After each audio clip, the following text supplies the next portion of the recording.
اس کے بعد میں ایک شعر کی مصداق، کچھ نہ کہنے سے بھی چھن جاتا ہے اعجاز سخن، کچھ نہ کہنے سے بھی چھن جاتا ہے اعجاز سخن، ظلم سہنے سے بھی ظالم کی مدد ہوتی ہے، ظلم سہنے سے بھی ظالم کی مدد ہوتی ہے، چپ رہنا تو ہے ظلم کی تائید میں شامل، چپ رہنا تو ہے ظلم کی تائید میں شامل، حق بات کرو جرأت اظہار نہ بیچو، اس اشعار کی حقیقی مصداق اور حق اور بیداری کی ایک مثال جرأت مندانہ اقدامات کے لیے ہمیشہ خود کو تیار رکھنے والی ایک شخصیت الحمدللہ ہمارے درمیان موجود ہے۔ اس سے میری مراد حضرت مولانا مفتی سید محمد حذیفہ صاحب قاسمی متظلہ العالی ہیں، ناظم تنظیم جماعت علماء مہاراشٹر۔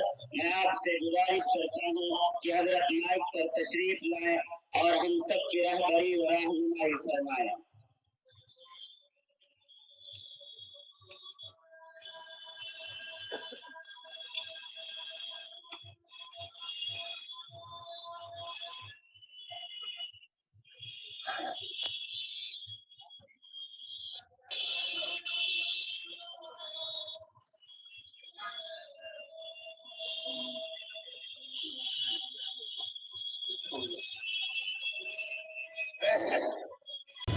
الحمد لله رب العالمين والصلاة والسلام على سيد الأنبياء والمرسلين وعلى آله وأصحابه أجمعين، أما بعد فأعوذ بالله من الشيطان الرجيم، بسم الله الرحمن الرحيم، إنه من يتقي ويصبر فإن الله لا يضيع أجر المحسنين، صدق الله مولانا العلي العظيم۔ محترم بزرگوں، آج کا یہ اجلاس جس مخصوص عنوان کے تحت منعقد ہوا وہ آپ دیکھ رہے ہیں، بینر اشتہارات میں آپ نے پڑھا، ہورڈنگیں لگی ہوئی ہیں۔ اس موضوع پر بہت زیادہ کچھ کہنے اور تعارف کی ضرورت نہیں ہے۔ اصل مسئلہ یہ ہے کہ 130 کروڑ کی آبادی والے ملک کو آخر چلایا کس طرح جائے گا؟ آپ مسلمانوں کو ایک طرف کر دیجئے، کوئی ٹینشن کی بات نہیں ہے، باقی کوئی بچتا ہے ملک میں؟ ہم 25 کروڑ 20 کروڑ 18 کروڑ جو مانو، باقی 105 کروڑ بچا۔ یہ ملک کسی ایک مذہب کے ماننے والوں کا نہیں ہے، حتیٰ کہ ایک مذہب میں ایک طریقے پر چلنے والوں کا نہیں ہے۔ مہاراشٹر کے ہندو بھائیوں کے تہوار کچھ اور ہیں، بنگال آسام کے تہوار کچھ اور ہیں، شادی بیاہ کا طریقہ یو پی میں، ایم پی میں، بہار میں دوسرا ہے، ساؤتھ میں دوسرا ہے۔ یہ ملک ایک دو دن سے نہیں، ایک لمبے عرصے سے مختلف مذاہب کے ماننے والوں کا ملک ہے، اور اس ملک کی خصوصیت یہ تھی کہ اس نے ہر آنے والے مہمان کا استقبال کیا۔ لوگ آئے، قدرت نے اس سرزمین کو بڑی نعمتوں سے نوازا ہے۔ بہت سے ممالک ایسے ہیں کہ بہت گرم ہے، اتنے گرم ہیں دن میں نکلنا ممکن نہیں، اور بہت سے بہت سرد ہیں، اتنے سرد ہیں کہ دھوپ نظر نہیں آتی، 12 15 گھنٹے دھند چھایا رہتا ہے، کوہرا رہتا ہے۔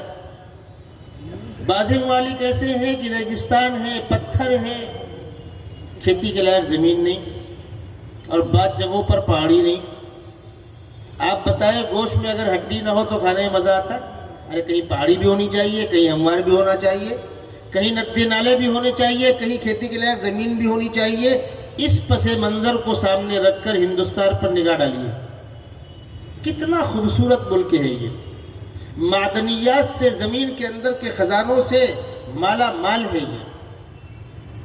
دنیا کے بہت سے علاقے کے لوگ 4.5 5 فٹ کے ہوتے، چہرے چپٹے ہوئے ہوتے، آنکھیں اندر گھسی ہوئی ہوتی ہیں۔ آپ دیکھ لیں اپنے پڑوس میں، آپ دیکھ لیں ہندوستان کا عام شہری 6.5 7 فٹ کا ہے، خوبصورت ہے، بعض جگہ گورے کے نام پر بالکل بندر جیسے، دیکھنے جیسا نہیں۔ ہمارے یہاں حسن جمال بھی ہے، خوبصورتی بھی ہے، آپ حضرات حج کرنے گئے ہوں گے، آپ دیکھتے ہوں گے دنیا کی بعضی قومیں اس قدر کالی کہ ہم بچپن میں کہا کرتے تھے کلر چھوٹ جائے تو پیسہ واپس، پکا کلر۔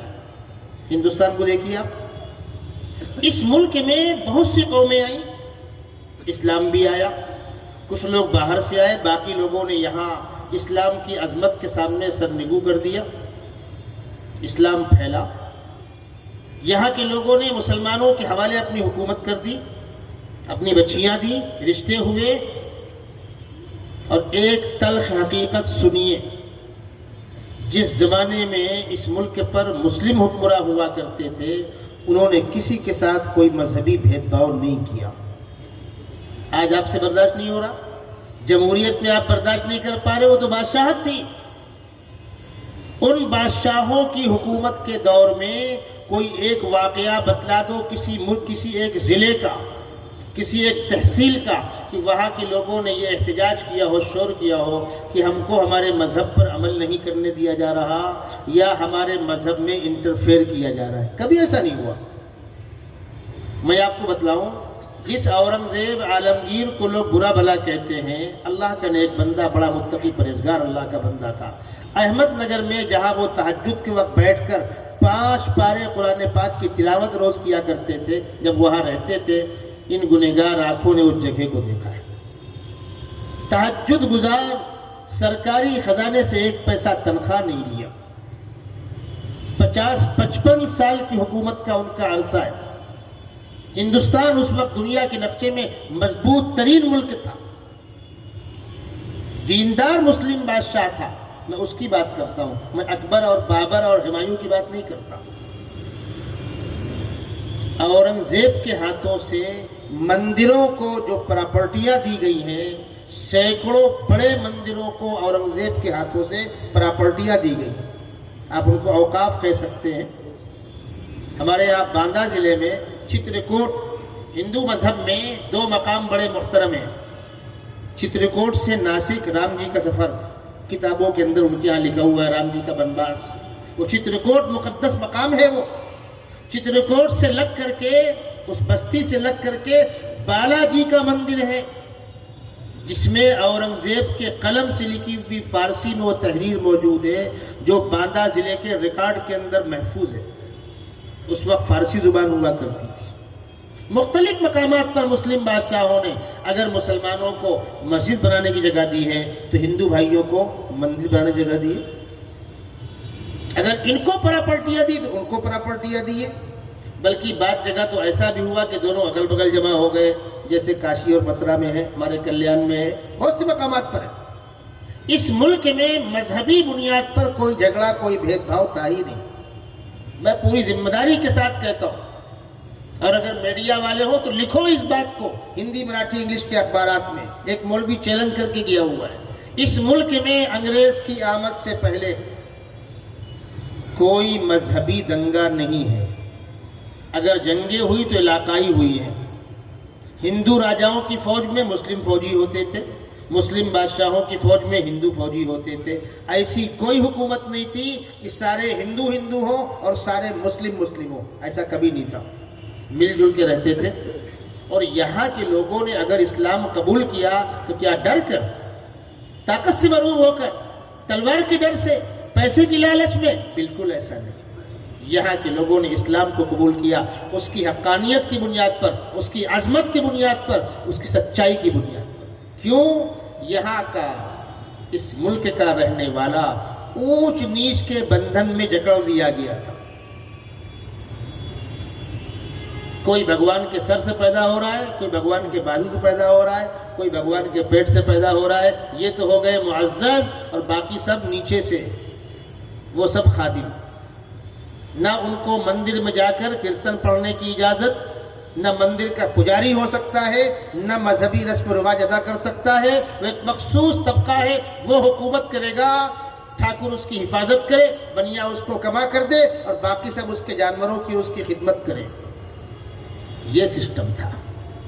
اس کے مقابلے میں جب اسلام کا پاکیزہ نظام آیا، اسلام کی برابری، اسلام کی مساوات، چھوٹا بڑا کوئی نہیں، نیا پرانا کوئی نہیں، جس نے کلمہ پڑھا اسلام میں اس کو اتنی ہی عزت، کالے گورے کا کوئی فرق نہیں، اپنے غیروں کا کوئی فرق نہیں۔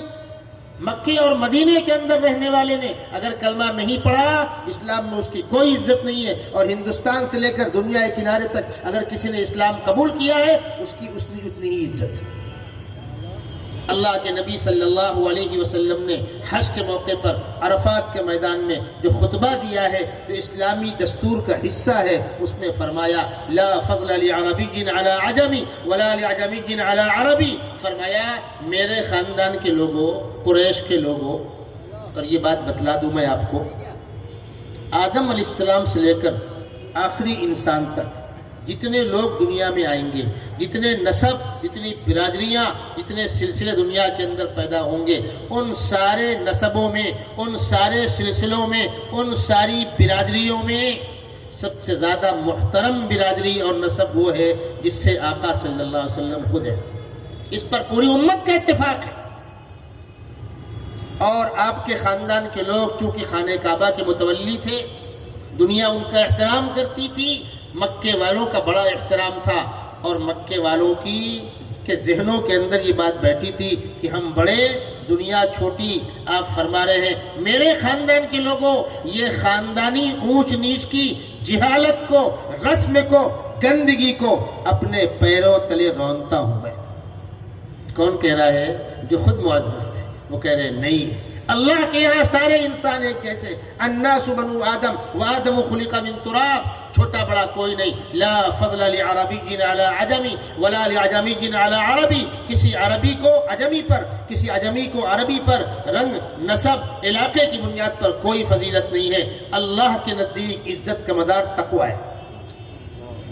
یہ پیغام جب ہندوستان میں آیا، صحابہ کے توسط سے آیا، اہل اللہ اور بزرگوں کے توسط سے آیا، اور علماء کے توسط سے آیا، کتابوں کے توسط سے آیا، اور یہاں کی جو انسانیت سسک رہی تھی، اونچ نیچ کے بندھن میں جکڑے ہوئے تھے، جب ان کو یہ معلوم ہوا ایک ایسا پاکیزہ مذہب ہے جو درویشوں کو بادشاہت اور بادشاہوں کو درویشی سکھاتا۔ کہنے والے نے کہا وہ دانائے سبل ختم الرسل محبوب سبحانی، جلائی کفر کی ظلمت میں جس نے شمع ایمانی، عطا شاہوں کو درویشی کی، درویشوں کو سلطانی۔ یہ وہ طاقت تھی جس نے اس ملک میں اس کونے سے اس کونے تک اسلام کی لہر چلائی۔ اور الحمدللہ مسلمان جس دن سے اس ملک میں آیا ہے، دھرتی کا بوجھ کبھی نہیں تھا۔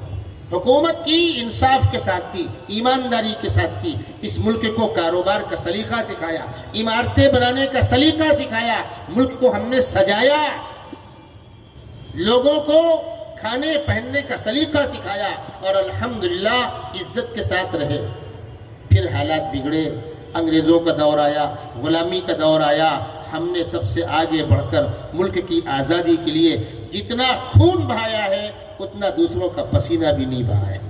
ہمارے اکابر جمعیت علماء ہند، اکابر علماء دیوبند، اور ہمارے وہ اکابر جن کو اپنا ہم بڑا سمجھتے ہیں، انہوں نے خانقاہوں کو چھوڑا، اپنے آرام دہ بستروں کو چھوڑا، میدان میں اترے اور ملک کی آزادی کی خاطر ہر چھوٹی بڑی قربانی پیش کی، اور ملک آزاد ہوا۔ آزاد ہونے کے بعد یہ سوال پیدا ہوا اب اس ملک پر دوبارہ حکومت کون کرے گا؟ تو لوگوں نے کہا کوئی ایک حکومت نہیں کرے گا، سب مل کر کریں گے، پبلک کی حکومت ہوگی، جمہوریت، عوام کی، عوام میں، عوام کے لیے چناؤ ہوگا، دستور سیکولر ہوگا، سارے شہریوں کو یکساں حقوق حاصل ہوں گے۔ اس پر بحث ہوئی، دستور پاس ہوا۔ دستور ساز کمیٹی میں بابا امبیڈکر صاحب کا نام آپ سنتے ہیں، ان کا بڑا رول ہے، لیکن ایک کمیٹی تھی، اس کمیٹی کے اندر جمعیت العلماء کے دو نمائندے، مولانا حفظ الرحمان سوہروی، مولانا ابوالکلام آزاد، یہ دونوں ممبر آف پارلیمنٹ ہوا کرتے تھے اور مجاہدین آزادی تھے۔ سب نے سر جوڑ کر بیٹھ کر، حتیٰ کہ دستور کی شروعات نہ بسم اللہ سے ہوگی، نہ کسی مذہب کے پیشوا کے نام سے ہوگی، اور نہ کسی مذہب کی برتری کے ساتھ ہوگی، دستور بالکل سادہ رکھا گیا۔ اس پر کسی مذہب کا ہولڈ نہیں ہوگا، ہاں مذاہب کا احترام ہوگا، مذہب بیزار حکومت نہیں ہوگی۔ ملک آزاد ہوا 15 اگست 1947 میں، دستور نافذ ہوا 26 جنوری سن 1949 میں۔ تقریباً سوا دو سال کی بحث کے بعد اس دستور پر دستخطیں ہوئی اور نافذ ہو گیا۔ تب سے لے کر اب تک عمل ہو رہا ہے اس پر۔ پارلیمنٹ کے اندر چینجنگیں ہوتی ہیں، قوانین کے اندر کچھ تبدیلیاں ہوتی ہیں، لیکن مذہب کی بنیاد پر کسی کو نظر انداز کر دیا جائے، یہ دستور کی بنیاد اس کے روح کے منافی ہے۔ دستور کی دفعہ نمبر 14 کے اندر صاف لکھا ہوا ہے، ملک میں کوئی قانون مذہب کی بنیاد پر نہیں بنے گا، سارے شہری یکساں شہری ہوں گے۔ اس وقت جو مخالفت ہو رہی ہے CAB کی، اس بنیاد پر ہو رہی ہے۔ اس سے کچھ دنوں پہلے آپ نے سنا آسام کے اندر NRC لایا گیا۔ آزادی سے پہلے سے لے کر آزادی کے بعد تک آسام کے تعلق سے یہ شور ہو رہا تھا، یہاں گھسپٹیے بہت آ گئے ہیں، باہر کے لوگ بہت آ گئے ہیں، غیر ملکی ہیں، ان کو ووٹ کے پاور سے روکا جائے۔ اصل مسئلہ کیا تھا؟ ہندوستان کے مختلف صوبوں میں جو آبادی کا پرسن ہے اور آزادی کے 70-71 سال سے لے کر اب تک ہندو بھائیوں کی آبادی کا پرسن کیا ہے اور مسلمانوں کی آبادی کا یعنی بڑھوتری کا پرسن کیا ہے؟ چونکہ مسلمان وقت پر شادی کرتا ہے، ٹھیک ہے، لاپرواہی برتتے ہیں۔ اسلام کہتا ہے بچے بچی بالغ ہو جائے رشتہ کر دو، جب شادیاں وقت پر ہوں گی تو بچے ہوں گے۔ جب تم شادی 35-40 سال کی عمر میں کرو گے، ایک آدھ دو بچے ہوئے، اس کے بعد پیڑ سوکھ گیا، اب کیا پل لگے کم وقت؟ سیدھی سی بات ہے۔ اب آپ کیا بچے کم ہوتے، ہم ٹھیکیدار ہیں اس کے، ہم کو بدنام کرتے ہیں، صاحب 4 شادی کرتے۔ میں پوری گارنٹی کے ساتھ کہتا ہوں، حالانکہ آج کا موضوع نہیں ہے وہ، سنیں، مسلمانوں میں ایک سے زائد شادی کا تناسب 1% بھی نہیں ہے، اور تمہارے یہاں رکھیل رکھنے والوں کا پرسن 10% کے اوپر ہے۔ ہم گندگی سے بچاتے ہیں۔ اگر کسی کو ضرورت ہو، ایسے حالات ہو تو اجازت ہے، ایک سے زائد شادی کرنا کوئی فضیلت کار ثواب نہیں ہے، لیکن ضرورت ہو تو اس کی گنجائش رکھی گئی۔ اب پیٹ میں درد ہو رہا ہے، آپ کو یاد ہوگا پچھلی مرتبہ پچھلے 5 سالہ میں یہ بحث چھڑی تھی، ہمارا ہر ہندو بھائی 4 بچے پیدا کرے، ہماری بہنیں 4 بچے پیدا کریں، 8 بچے پیدا کریں۔ نوبت یہ آ گئی کہ عورتیں چپل لے کر کھڑی ہوئی۔ کم وقت تو سینٹرل میں بھی اور UP میں بھی کون لوگ بیٹھے ہیں جن کو اولادی نہیں ہے؟ آپ سمجھتے ہیں؟ عورتیں کھڑی ہو گئی، ہم نہیں کھڑے ہوئے، کیا تماشا ہے؟ اگر اگلی مرتبہ، اس وقت کیا کہا جا رہا تھا، اگر 19 میں دوبارہ سرکار بنانا چاہتے ہو تو ہر گھر میں 8 بچے پیدا ہونا چاہیے۔ وہ کمبخت 5 سال کے اندر 18 سال کے ہو جائیں گے، ووٹر بن جائیں گے۔ وہ ایک پاگل پن تھا۔ کیوں؟ ہوا کھڑا کیا جا رہا ہے، اخبارات لکھتے ہیں، میڈیا بولتا ہے، اور میں آپ سے کہہ رہا ہوں صبر سے کام لیجئے، عقل سے کام لیجئے، اور بڑوں کے بلانے پر آواز سے آواز ملا کر کھڑے ہونے کا سلیقہ پیدا کیجئے۔ ابھی 13 تاریخ کو ہمارے ذمہ دار نے اعلان کیا، پورے ملک میں ایک وقت میں 2000 سے زائد مقامات پر بڑے احتجاج ہوئے۔ صدر محترم ہمارے ندیم صدیقی صاحب اسپتال میں تھے، ایڈمٹ تھے، اسپتال کے لباس میں، ہاتھ میں گلوکوز کی سوئی لگی ہوئی ہے۔ آپ نے وہاں بیٹھ کر ویڈیو کلپ بنا کر جاری کیا۔ 400 سے زائد مقامات پر بڑے احتجاج ہوئے مہاراشٹر کے اندر۔ اپنے بڑوں کی آواز سے آواز ملا کر چلنا سیکھیے، ہر آدمی الگ الگ رائے قائم نہ کرے۔ پہلے سب سے زیادہ آبادی اس ملک میں کن صوبوں میں آبادی کا کیا پرسن ہے؟ سب سے زیادہ آبادی کشمیر میں ہے، 90%۔ اس کو آپ سائڈ کر دیں، وہ ہمارا ایشو نہیں ہے۔ اب آسام کی آبادی 35% سے زائد ہے، اور ہوتا ایسا ہے، جمہوریت جب الیکشن ہوتا ہے تو 50-52% پولنگ ہوتی ہے، اور ہر سیٹ پر 4-5 امیدوار ہوتے ہیں۔ جو فائٹ کرنے والے امیدوار ہوتے ہیں وہ 2-3 ہوتے ہیں۔ جیتنے والا امیدوار عام طور پر 18-19-20% پر جیت جاتا ہے۔ آپ سمجھ سکتے ہیں 35% ووٹ جب ہوگا، بہت بڑی تعداد ہے۔ اس ووٹ کو کم کیسے کیا جائے، وہ تماشا اس لیے ہوا تھا گھسپٹیے کا۔ چلا ہنگامہ، جمعیت علماء نے روز اول سے لے کر آخری دم تک اس کی قیادت کی۔ مولانا بدالدین اجمل آسامی جو ہماری آسام برانچ کے پریزیڈنٹ ہیں اور ماشاءاللہ بہت کام کر رہے ہیں، دارالعلوم دیوبند کے ممبر شورا ہیں، ان کی اپنی ایک پارٹی ہے، جمعیت العلماء میں وہ اور ان کے والد وہ خاندان نود اول سے شیخ الاسلام کے خاندان کا میزبان ہے، ان کی خدمات ہے، کوشش کی گئی، بے پناہ پیسہ خرچہ ہوا، انرجی ضائع ہوئی۔ تشریف لائیے مولانا عبدالوہاب صاحب، ہم آپ کا استقبال کرتے ہیں۔ آخر میں جب فیصلہ ہے تو کیا آیا؟ سرکاری خزانے کا 1600 کروڑ روپیہ برباد ہوا۔ پبلک کا کتنا ہوا چھوڑیے، اس تنظیم کا کتنا ہوا چھوڑیے، سرکاری خزانے کا 1600 کروڑ روپیہ برباد ہوا۔ تقریباً 7 سے 8 سال تک لوگ ڈسٹرب رہے، ہر شخص پریشان تھا کیا ہوگا۔ 50 سے 55 ہزار کا اسٹاف مشغول رہا، اور کیا الزام کیا تھا؟ کئی کروڑ گھسپٹیے یہاں موجود ہیں مسلمان۔ رپورٹ آئی تو معلوم ہوا کل 19 لاکھ ہیں، اس میں 3 سوا 3 لاکھ مسلمان، باقی دوسرے بھائی ہیں۔ کھودا پہاڑ نکلی چوہیے، آپ کیا کریں؟ یہ ہے وہ درد۔ اس کے بعد پہلے شور تو ہو رہا تھا کہ ہم پورے ملک میں نارسی لائیں گے۔ ایک اصولی بات سن لیجیے، میں گاڑی لے کر نکلا، میرے پاس لائسنس ہے، کاغذات ہیں، پی یو سی ہے، حوالدار نے ہاتھ دیا، لائسنس دکھاؤ، دیکھ لے بھائی، کاغذ دکھا، دیکھ لے، پی یو سی دکھا، دیکھ لے، ہے نا ہمارے پاس، ڈرنا کیا؟ الحمدللہ ہم مسلمانوں کے پاس کاغذات ہیں، سیدھے کر لیجئے، نہیں ہے بنا لیجئے، ہر آدمی کے پاس کوئی نہ کوئی پروف ہے۔ یہ مسئلہ صرف مسلمانوں کا نہیں ہے، اگر پروف کی کمی یہاں ہے تو وہاں بھی ہے۔ تو بیچارے غریب، مزدوری کرنے والے، مچھیرے، آدیواسی، ان کو سمجھتے ہی نہیں کاغذ کس کو کہتے ہیں، برتھ سرٹیفکیٹ کس کو کہتے ہیں۔ میں آپ کو بتلاؤں، سرکاری ریکارڈ کا حال یہ ہے۔ ہمارے یہاں بھیونڈی میں کارپوریشن میں ہمارے ایک دوست نے ماہیتی ماری، میں نہیں کہا تھا ان سے مارو ماہیتی کم وقتوں کو، پوچھو ان سے آپ کے پاس جنم پتری کا ریکارڈ کب سے ہے؟ کہنے لگے 90 سے، اور مانگ کب سے رہے ہو؟ سرکاری آفس میں اس سے پہلے کا ریکارڈ نہیں ہے، اور ہم کو حیران کر رہے ہو۔ پہلے ملک کو اس لائق بنا لو۔ آسام کے اندر 1600 کروڑ خرچ ہوا ہے، جب پورے ہندوستان ملاؤ گے 4 لاکھ کروڑ خرچ ہوگا۔ آج بے روزگاری کا عالم یہ ہے، جی ڈی پی 7 سے گھٹ کر 2 پہ آ گئی، لوگ بے روزگار ہو گئے، کمپنیاں بند ہو رہی ہیں، کرنسی ڈاؤن ہو رہی ہے، آپس میں ٹکراؤ پیدا ہو رہا ہے۔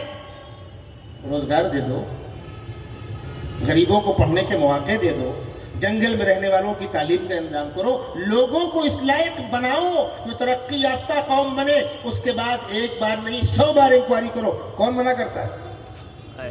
کسی نے منع کیا؟ اور جہاں تک مذہب کی بنیاد پر جو بل پارلیمنٹ کے اندر آیا، سی اے بھی، پھر راجیہ سبھا سے اس کو جوڑ توڑ کر کے پاس کرایا گیا۔ آپ کو بتلا دوں، جمعیت علماء ہند کی آواز پر تنظیم کی اکائیوں نے احتجاج کیا، الحمدللہ قابل مبارکباد عمل ہے، اور آئندہ آواز دے پھر ہم کو کھڑا رہنا ہے انشاءاللہ، اپنے بڑوں کی آواز میں آواز ملا کر کھڑا رہنا ہے انشاءاللہ۔ اٹھا کر ہاتھ تائید کیجئے انشاءاللہ۔ انشاءاللہ بولے، انشاءاللہ ضرور کھڑے رہیں گے۔ لیکن یہ حقیقت بھی سن لیجئے، سب سے زیادہ زوردار احتجاج کہاں ہو رہا ہے؟ مشرقی ریاستوں میں، اور مسلمانوں کے ساتھ ہندو بھائی بھی ساتھ میں شامل ہیں، عیسائی شامل ہے، بدھ اور جین شامل ہے۔ کیوں؟ اس بل کے نقصان کو وہ بھی محسوس کریں۔ یہ تماشا کیا گیا مذہب کے فرق کی بنیاد پر، لیکن ہوگا کیا؟ پہلی بات تو یہ ہے کہ آپ نے اگر یہ اعلان کر دیا ہم باہر سے آنے والوں کو ٹھکانہ دیں گے، جب باہر سے آنے والوں کا سلسلہ شروع ہوگا تو یہ ملک تنگ پڑ جائے گا، اور پھر آپ جن مذہب کی بنیاد پر ان کو انٹری دے رہے ہیں، اس مذہب کے نام پر کوئی بھی کم وقت آئے گا، کوئی بھی دہشت گردی آئے گا، کوئی بھی اگروادی آئے گا، تو انجام کیا ہوگا؟ تو وہ سرحدی علاقے جو ہیں جہاں گھس پیٹ کا امکان ہے، وہ یہ پریشان ہے، اگر دروازہ کھولا گیا تو پھر انجام کیا ہوگا؟ اور یہ آپ کا فیصلہ کہ ہم ہندو کو دیں گے، بدھ کو دیں گے، سکھ کو دیں گے، جین کو دیں گے، عیسائی کو دیں گے، فلاں کو دیں گے، اور مسلمان کے بارے میں خاموشی کیوں؟ کہنے لگے وہ افغانستان اور پاکستان، بنگلہ دیش میں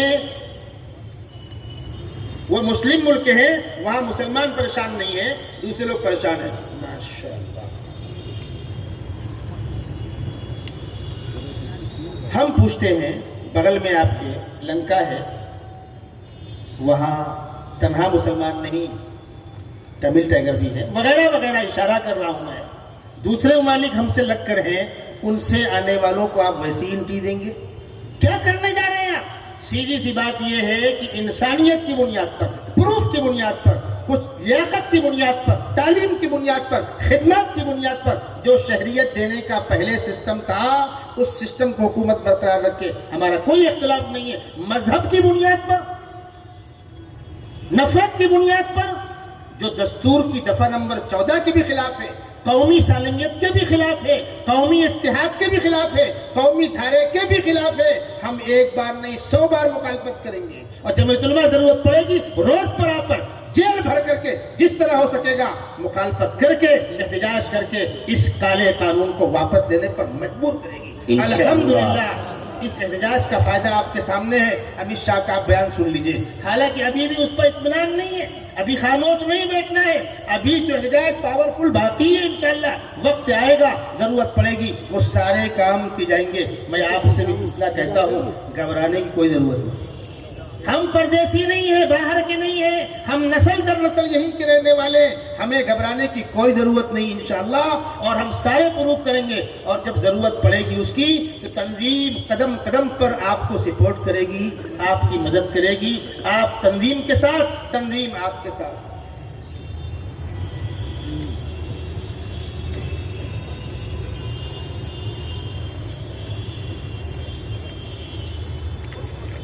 ایک چھوٹی سی پرچی آئی ہوئی، جنہوں نے پوچھا ہے جن مسلم ایم پی نے بل کی حمایت کی ہے ان کے لیے کیا حکم ہے؟ یہاں سے کوئی فرمان جاری نہیں ہونے والا ہے، جو قوم کے ساتھ غداری کرے گا وہ بھگتے گا، غداروں کو ان کا انجام دکھائیے۔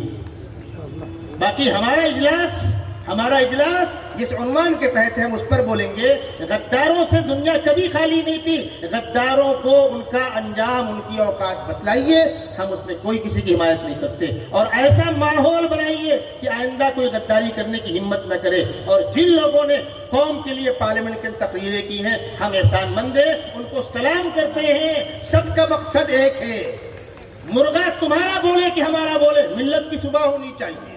تنظیم کا یہ اصول ہے، تنظیم کا مقصد ہے۔ انشاءاللہ وآخر دعوانا الحمدللہ۔